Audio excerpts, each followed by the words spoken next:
Vous êtes bien sur la radio nationale et vous avez fait le bon choix. Il est 7h à Bintagungu, même heure à Kidal. Et c'est l'heure de votre journal. Bonjour et bienvenue.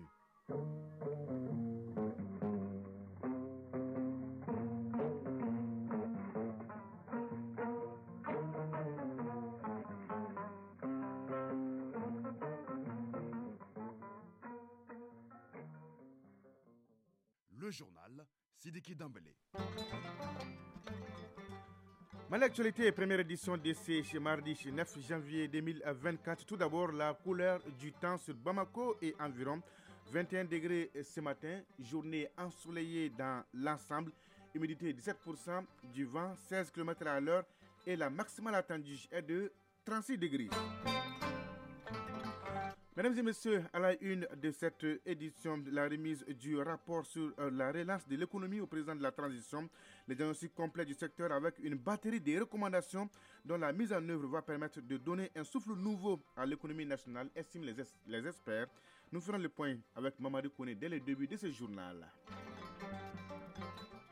À la une, également le lancement de la Semaine nationale de la justice, deuxième édition.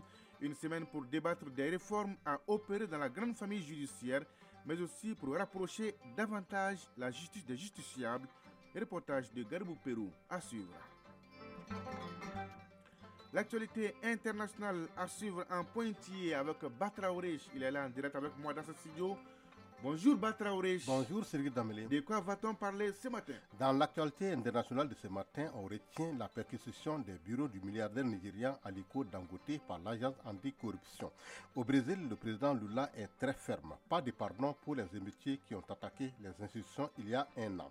Enfin, le chef de la diplomatie américaine Anthony Blinken est à Tel Aviv pour obtenir une désescalade du conflit dans la bande de Gaza. Toutes ces nouvelles seront développées dans la page inter Sergi Damele ce matin. Tout à l'heure donc. À suivre la chronique Initiative citoyenne avec Ousmane Dao qui nous ouvre les portes de l'association Le Tonis. 28 ans de vie et beaucoup de projets générateurs de revenus.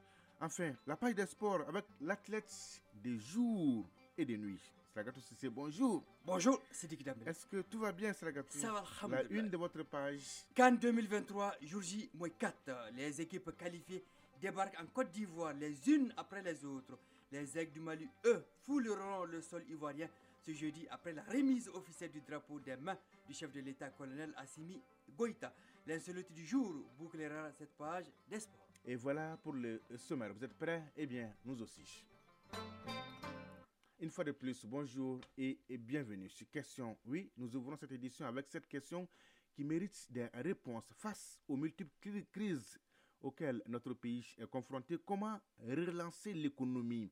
Eh bien, la question a été largement débattue au cours d'un forum national tenu à Ségou les 30 et 31 mars 2023. Forum sanctionné par une batterie de recommandations.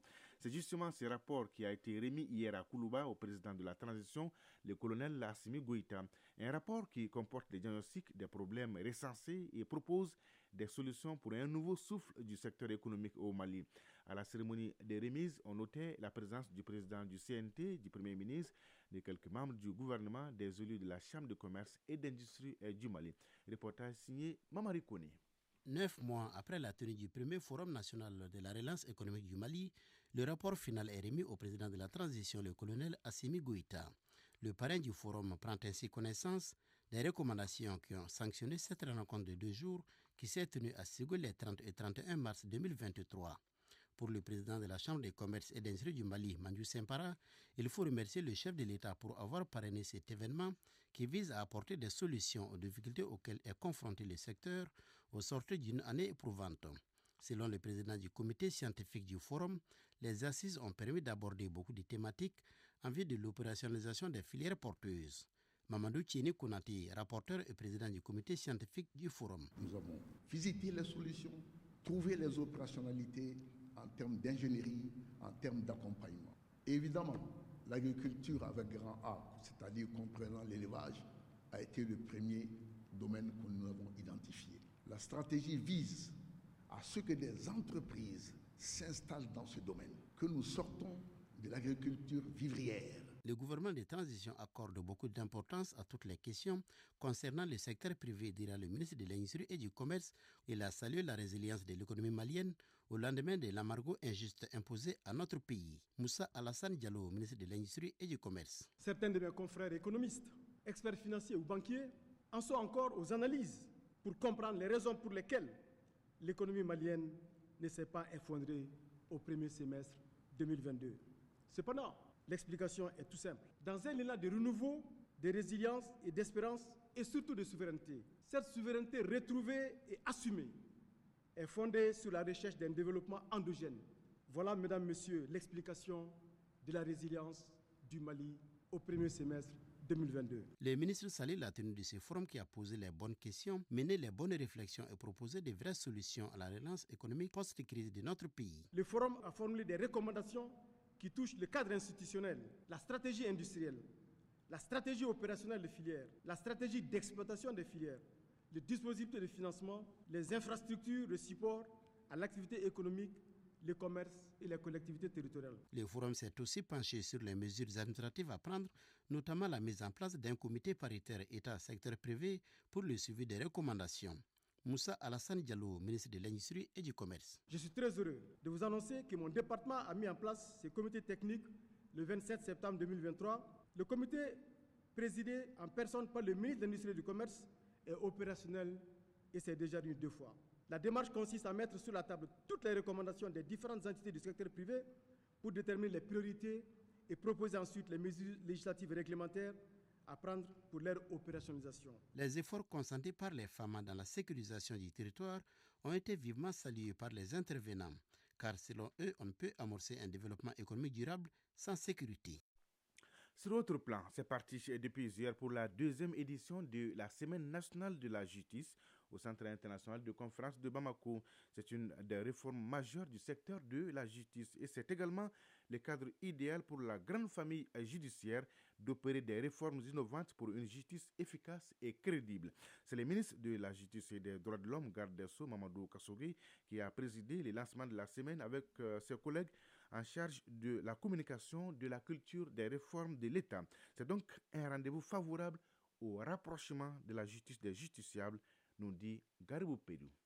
Rendre la justice proche et à l'écoute des citoyens est une des raisons de l'institutionnalisation de ces cadres annuels et réguliers. En sa qualité de président de la commission d'organisation de la Semaine nationale de la justice, Boubacar Sidiki Diarra rappelle le contexte et les enjeux de ce rendez-vous de la grande famille judiciaire. Monsieur le ministre, le succès unanimement reconnu de la première édition a permis de se convaincre que votre ingénieuse idée était pertinente, judicieuse et de nature à permettre de mieux faire connaître l'institution judiciaire et de rapprocher davantage la justice des justiciables, tout en permettant aux citoyens de participer à l'amélioration du service public de la justice par des critiques et des suggestions constructives. Donner un sang nouveau, un visage nouveau, le président de la commission met la lumière sur les réformes opérées en termes d'infrastructures, chiffres et contrôles qui ont donné des résultats tangibles. Rigueur, impartialité, le garde des Sceaux est à la quête d'une profonde transformation,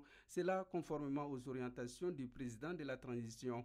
Un sacerdoce, un acte de foi en l'avenir de la justice qui engage la lutte contre l'impunité. Mamadou Kassogui, ministre de la Justice et des Droits de l'Homme, garde des Sceaux. Il n'est un secret pour personne que la lutte contre l'impunité est un vaste chantier sur lequel la justice est fortement attendue. L'objectif fondamental étant de faire en sorte qu'aucun crime ne reste impuni, quel que soit son auteur. Allongement des procédures, accroissement du stock d'affaires en attente d'être traité, nombre élevé de personnes en détention provisoire révèle un malaise auquel le ministre Kassogui veut porter remède. Un magistrat corrompu est aussi dangereux qu'un avocat qui négocie le procès avec son confrère commis par la partie adverse au détriment de son propre client. Tout comme un notaire qui fait du faux pour écarter un héritier de la succession au profit d'un autre. S'en sortent aussi avec un comportement moins vertueux. L'huissier commissaire de justice qui détourne la somme recouvrée pour le compte de son client. Le fonctionnaire de greffe qui fait de la rétention d'actes pour se faire payer des services normalement gratuits. Ou les surveillants de prison qui laissent les détenus sortir moyennant le versement d'impôts de vin.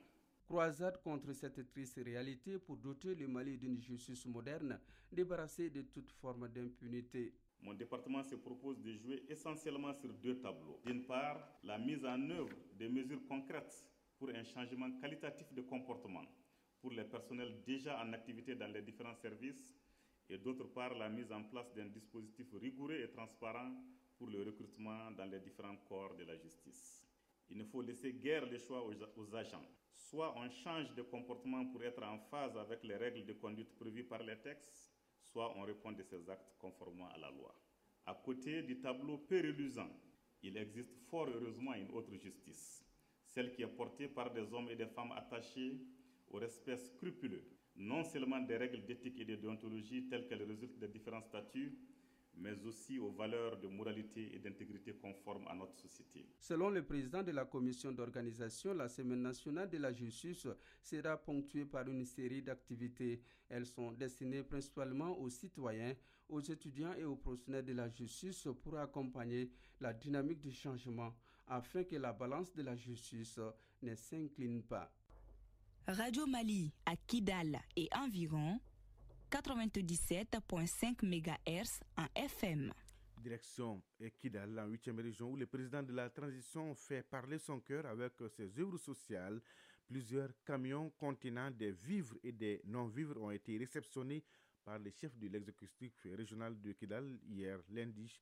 Une bouffée d'oxygène pour les populations vulnérables, notamment les déplacés, les veuves orphelins de la région de Kidal. Au thème Kidal, on fait le point avec nos correspondants sur place, Sidi Elmedi Ag Albaka, Benoko Fofana et Teb Adjaouyakoui. Au nom du président de la transition, colonel Assimi Goïta, le chef de l'exécutif régional, général de division Al-Haj Gamou, a réceptionné une importante quantité de vivres mis à disposition par le commissariat à la sécurité alimentaire destinés aux populations vulnérables, aux veuves, aux orphelins des militaires et paramilitaires tombés pour la patrie et aux déplacés internes de la région de Kidal. Général de division Al-Haj Gamou, gouverneur de Kidal. Je viens de réceptionner les camions provenance de Gaou pour l'installation de la population déplacée de Kidal qui sont là. Et merci beaucoup pour cette initiative. Ces gestes du président de la transition témoignent de sa solidarité envers les couches défavorisées et marginalisées de Kidal. Et pour le gouverneur Al-Haj Gamou, les bénéficiaires sur toute l'étendue de la région seront touchés par cette opération. Général de division Al-Haj Gamou, gouverneur de Kidal. Content de cette vraiment donation et qui sera, Inch'Allah, aller dans la ville de Kidal et dans la région de Kidal. C'est le premier convoi arrivé depuis la prise de la 8e région par les FAMA le 14 novembre dernier, grâce à l'escorte des forces armées et de sécurité maliennes qui ont aussi facilité l'entrée à Kidal des camions de produits pharmaceutiques destinés à la direction régionale de la santé et des marchandises des commerçants de Kidal pour ravitailler les différents marchés de la ville. Kidal, Sidi El Medi Galbaka, Benro Fofana, Tayab Adjaouaikoui pour l'ORTM. Mais l'actualité, première édition de ce mardi 9 janvier 2024. Dans cette deuxième partie, nous allons faire un tour d'horizon de l'actualité internationale avec Batraoré. Il est là avec moi dans ce studio. Bonjour Batraoré. Bonjour Cédric Dambélé. Que se passe-t-il dans les bureaux de Dangote? Une perquisition de la brigade anticorruption dans le bureau du milliardaire Aliko Dangote. Tout à l'heure, pour le développement. Au menu également, la page des sports avec l'athlète qui ne perd jamais. Sergatou Sissi, bonjour. Bonjour, c'est Dick Dambélé. Page des sports bien fournie avec à la clé l'insolite. Tout à fait, un joueur qui s'est fait expulser au moment où juste il s'apprêtait à entrer en jeu. Il s'est fait expulser. Tout à fait. Oulala, ça va, c'est savoir. Enfin, la chronique initiative citoyenne avec Ousmane Dao, il nous amène à la découverte de l'association Le Tonus qui intervient dans 8 régions du Mali. 7h14 à Bankas, les Djingol, et on se retrouve. Batraouri, au Sénégal, 28 candidats demandent plus de transparence sur le contrôle des parrainages. Oui, principal et reproche des 28 signataires de la requête, parmi lesquels l'opposant Ousmane Sonko, mais aussi l'ancienne première ministre Aminata Touré, l'invalidation des milliers de parrains de leur dossier de candidature car non identifiés par le Conseil des sages alors que ces personnes sont bien inscrites sur le fichier électoral. Pour formaliser leur demande, les plaignants ont déposé hier un recours devant le Conseil des sages. Au Nigeria, les bureaux du groupe Dangote perquisitionnés par l'agence anticorruption. Oui, les bureaux du groupe détenus par le milliardaire nigérian Aliko Dangote ont été visités par la commission chargée des crimes économiques et financiers. C'est dans le cadre de son enquête élargie sur les malversations de l'ancien gouverneur de la Banque centrale accusé de fraude et de mauvaise gestion. Il est notamment soupçonné d'avoir permis à certaines industries d'emprunter des dollars à un taux de change extrêmement favorable. Parlons des élections en RDC. Les recours défendus devant la Cour constitutionnelle. Oui, en République démocratique du Congo, la Cour constitutionnelle est très attendue sur les deux requêtes en contestation des résultats provisoires à la présidentielle donnant Félix Tshisekedi pour vainqueur avec 73% des voix, 18% pour son principal opposant Moïse Katumbi et seulement 4% pour Martin Fayoulou. Les recours défendus. Au Brésil, Lula refuse, vous savez quoi? Tout pardon aux émeutiers ayant attaqué les institutions il y a de cela un an. Oui, le président brésilien Lula a averti hier qu'il n'y a pas de pardon pour ceux qui attendent à la démocratie au premier anniversaire des émeutes de Brasilia. Ces événements qui avaient vu des milliers de sympathisants d'extrême droite attaquer les sièges des institutions. Tous ceux qui ont financé, planifié et exécuté une tentative de coup d'État doivent être punis de façon exemplaire, a déclaré le président brésilien. Sauf qu'il peut en Équateur. État d'urgence après l'évasion de l'ennemi numéro 1, l'ennemi public numéro 1, Ba Traoré, et des soulèvements en prison. Le président équatorien Daniel Noboa a décrété hier l'état d'urgence pour l'ensemble de l'Équateur, y compris dans le système pénitentiaire. C'est là suite à l'évasion de l'ennemi public numéro 1, Adolfo Macias, alias Fito, chef du plus grand gang criminel et de soulèvement dans les prisons. L'armée est ainsi autorisée à opérer au maintien de l'ordre dans les rues et les prisons du pays où un couvre-feu a été déclaré entre 23h et 0h heure locale. Anthony Blinken est en Israël pour tenter d'obtenir une désescalade du conflit. Au 95e jour de guerre, le chef de la diplomatie américaine, Anthony Blinken, est à Tel Aviv où il doit avoir des discussions qui s'annoncent ardues avec les autorités israéliennes pour obtenir une désescalade du conflit avec l'impératif absolu d'épargner les civils palestiniens à Gaza plongés dans une situation humanitaire difficile. Merci Ba Traoré pour toutes ces informations. On est très bien servi. Bonjour Sragato Sissi. Bonjour Sidiki Dambélé. Donnez-nous l'heure, la bonne et la vraie heure, Sragato. Il est 7h17 à Banei et Hamma Koulaï. Les jingles, on se retrouve.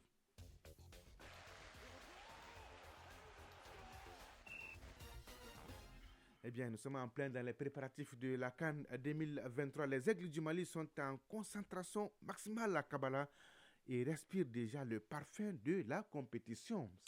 Oui, à 4 jours du coup d'envoi de la CAN, les Aigles du Mali sont plus que jamais dans le tempo de l'événement. Les 27 Aigles choisis se disent prêts à défendre le drapeau national. À Kabbalah, quartier général des Aigles, toutes les conditions sont réunies pour une préparation au plan local. L'ambiance est au beau fixe. Le président de la transition, colonel Assimi Goïta, remettra aux Aigles le drapeau national le jeudi 11 janvier à Koulouba. Et dans la foulée, l'équipe prendra la direction d'Abidjan avant de rallier Korogo, sa base.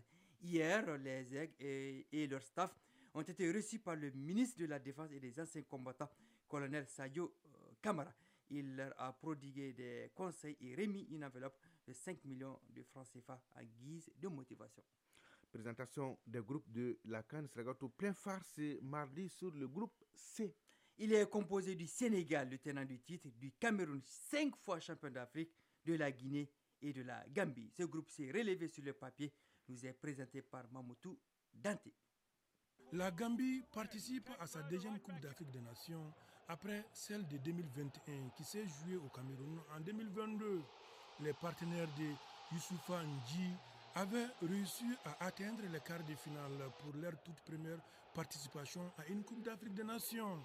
La sélection dirigée par l'entraîneur belge Tom Saint-Fié partira en Côte d'Ivoire avec comme principale ambition de dépasser les quarts de finale. Le Sili de la Guinée-Conakry participera à sa 15e Coupe d'Afrique des Nations en Côte d'Ivoire. La sélection dirigée par Kaba Diawara se présentera en outsider sérieux où elle aura à cœur de réaliser sa plus belle CAN. Le Sili national, qui a atteint les 8e de finale lors de la dernière édition, se dresse en tant qu'un adversaire sérieux, avec des joueurs comme Mohamed Bayo et Abdoulaye Touré, tous du Havre en France, Nabi Keïta du Werder de Brême. La Guinée tentera de bousculer la hiérarchie. Vainqueur à 5 reprises de la compétition, les Lions indomptables camerounais, 20 participations, vont à nouveau tenter de soulever le trophée. 3e lors de la dernière CAN, les Lions indomptables viendront en Côte d'Ivoire avec un esprit revanchard. Le Sénégal est le vainqueur de la précédente édition disputée en 2022 au Cameroun. Les Lions de la Teranga, qui enregistrent leur 17e participation, comptent bien défendre leur titre. Les hommes du sélectionneur Aliou Cissé avaient réalisé une superbe performance. Le Sénégal, qui sera l'équipe à battre, devra batailler ferme pour sortir de son groupe afin d'éviter le syndrome de l'Algérie en 2022. Les hommes de la Teranga possèdent les atouts nécessaires pour conserver leur titre. Merci Mamoutou Danti. À cette CAN Saragatou, des stars du football africain seront attendues. Oui, le Nigérian Victor Osimhen, Ballon d'Or africain 2023, le Sénégalais Sadio Mané, le Malien Amari Traoré, l'Ivoirien Seko Fofana, l'Égyptien Mohamed Salah, le Ghanéen André Ayou, l'Algérien Riyad Mahrez, le Marocain Hakim Ashraf ou encore le Camerounais Vincent Aboubakar. La CAN 2023, c'est du 13 janvier au 11 février. L'ORTM diffuseur exclusif sur le territoire national vous proposera 29 matchs sur 52, donc les meilleures affiches. Ouais, rendez-vous est pris. À l'inverse, des pays des pays qui n'ont jamais goûté aux délices de la fête continentale. Vous savez quoi? 34 éditions et aucune participation. Dites-nous. Alors, sur les, sur les 54 pays affiliés à la CAF, 10 rêvent toujours de participer à la grande fête du football africain. Notez avec moi, la Centrafrique, le Tchad, Djibouti, l'Érythrée, le Swaziland, actuel Eswatini, les Seychelles, la Somalie, le Soudan du Sud, le Lesotho et Sao Tomé et Principe. 10 pays, 34 éditions, aucune participation. Tout à fait. Ça mérite d'être souligné. Oui. Et on l'a appris hier, Saragatou, le décès de l'Allemand Frank Beckenbauer. Oui, il avait légende. Tout à fait, il avait 78 ans. L'ancien défenseur de la sélection allemande, du Bayern Munich, de Hambourg et de New York Cosmos, était un modèle pour plusieurs générations. Franz Beckenbauer, élégant sur le terrain, a un palmarès flatteur. Comme joueur, il soulève la Coupe du Monde 1974 et l'Euro 1976. Sacré 2 fois Ballon d'Or, 72 et 76. Beckenbauer remporte 3 Coupes d'Europe des clubs champions, 74, 75 et 76. Comme sélectionneur, France gagne la Coupe du Monde 90. Repos éternel. L'insolite du jour, Saragatou. On est où? À l'intérieur du pays. Ah oui, on est à l'intérieur du pays. Vous voyagez beaucoup, vous assistez à beaucoup de spectacles. On est à l'intérieur du pays. Un joueur craint par l'équipe adverse. Quoi? S'est fait expulser au bord du terrain, Saragatou. Racontez-nous cette histoire. Alors, l'entraîneur de l'équipe A, voulant effectuer un changement, a fait appel à un de ses joueurs réputé pour son jeu agressif. Ses adversaires le surnomment le boucher, l'assassin. Ah oui, un joueur qu'on surnomme le boucher. Le boucher, l'assassin. Il s'apprête à remplacer un de ses coéquipiers blessés. Le 4e arbitre brandit une ardoise artisanale pour signaler le dit changement. Ouais, les supporters scandaient ses multiples surnoms. Alors, l'arbitre le boucher. Oui, l'arbitre central, surpris de ces surnoms si particuliers, s'approche du joueur et lui exhibe le carton rouge. Non, de Dieu. Et l'arbitre de dire... Il n'est même pas entré. Oui, en ces termes, un assassin n'a pas sa place sur le terrain.